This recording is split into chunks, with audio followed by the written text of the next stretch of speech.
Welcome back to Culinary Chronicles. I'm your host Daniel, and today we're going to be reverse searing a ribeye.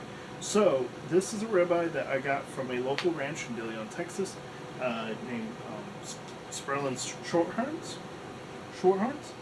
They they are a local grower of shorthorn cattle, and they actually sell their cattle by quarters, halves, or wholes. So that way you can go ahead and just buy in bulk for the year. This is honestly one of the cheapest ways to get beef.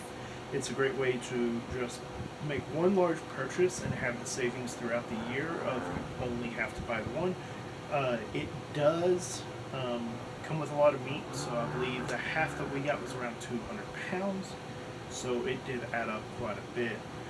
So we're going to go ahead and today I'm going to actually just be seasoning with a pre-made seasoning. I'm using the Weber Cowboy Seasoning and Rub. So this is something that I greatly enjoy on steaks. Just great flavor, great texture, and whenever you find something in the store, it's worth getting. It's worth getting, and it saves you the time of not having to make your own rub. So we're just going to do just a light coating across our steak. And since it is a pre-made rub that sits in the pantry throughout the week, you do want to shake it before you first use it, because it will kind of start settling out. I'm going to go ahead and get this good coating. This is a bone-in ribeye, which makes it even that much better.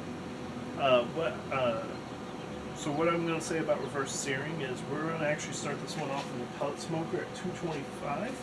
And we're going to smoke it. It's going to take about 30-45 minutes. We're going to get up to 105 degrees.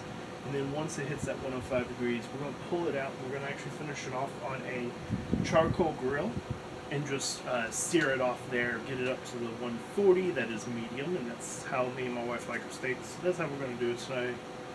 And so we're going to go ahead and get this in the smoker. We're going to get this one started.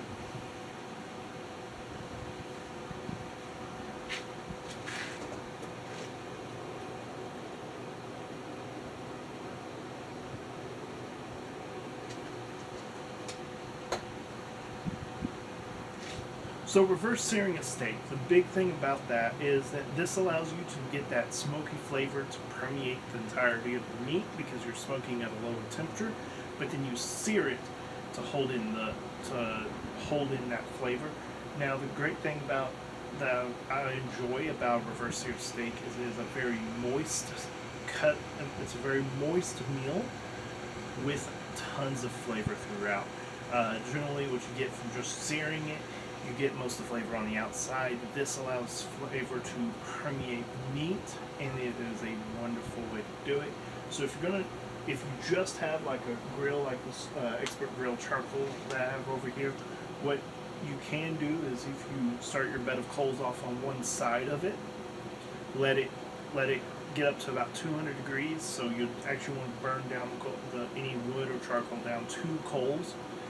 You can actually cook it on the side that you don't have the coals on and get it up to 100 degrees, and then stoke your coals up, put some more charcoal or wood on, and sear it off that way. It can be done in a propane grill about the same way, of where you have heat on one side and you're going to actually be cooking it on the side without the heat until it's time to sear it. If you want to do it inside, it's like doing a cast iron sear and then throwing it in the oven. What you'll do instead is you'll actually cook it in the oven for a little bit and then sear it on a hot cast iron. I prefer doing it outside. I prefer charcoal wood. I prefer smoking it before we sear it. That's just the way I like doing it. I'm willing to spend the time to do that. So this is going to take us about 45 minutes. I'm going to get the probe in, and we'll update you once we hit temperature. Alright, so I pulled the steak out of the smoker at 115. Now we're going to go ahead and get it seared. I've got just regular lump charcoal going with some chunks of mesquite along with a few oak pellets just to add some more flavor. We're going to go ahead and get these thrown on here. And we're going to do it about 4 minutes per side. And that's going to finish getting us up to that 140 temperature. As you can see, we got some good smoke on the fat, and we're looking at some pretty good, just good smoke flavor on this meat. So we're going to go ahead and let it go for about 4 minutes per side, and then we're going to pull it, let it rest for 10 to 15 minutes, and then we're going to go ahead and get it, go ahead and eat.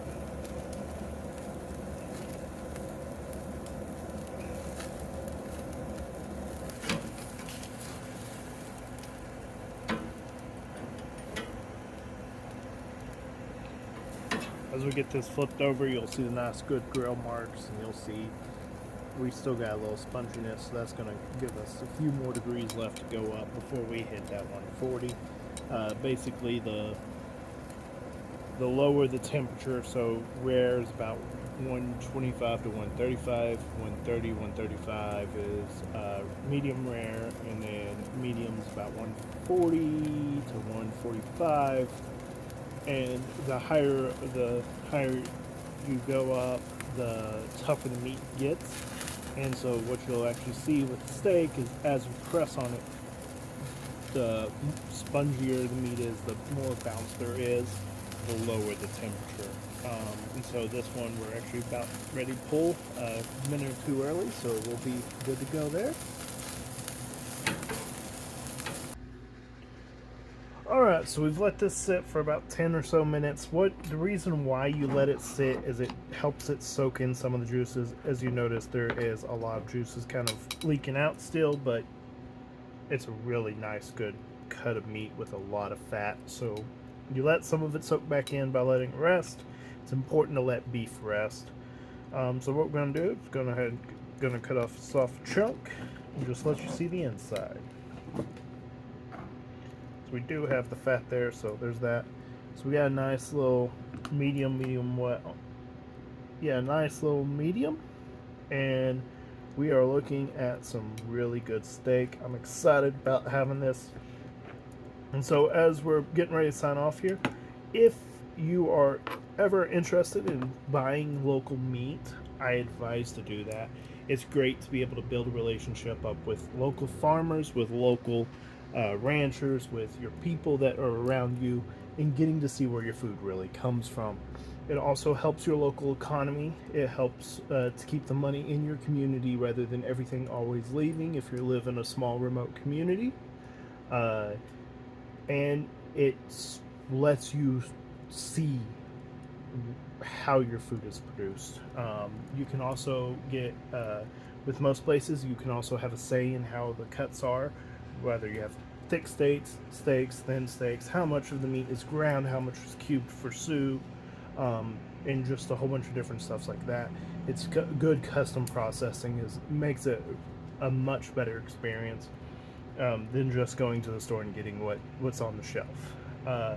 So as we're getting ready to sign out here, I want to thank you for watching. Hit that like button and subscribe, and let us know in the comments if you have any questions or if there's anything else that you're looking forward to. I need to grab these potatoes out of the coals and go have dinner. Y'all have a great day.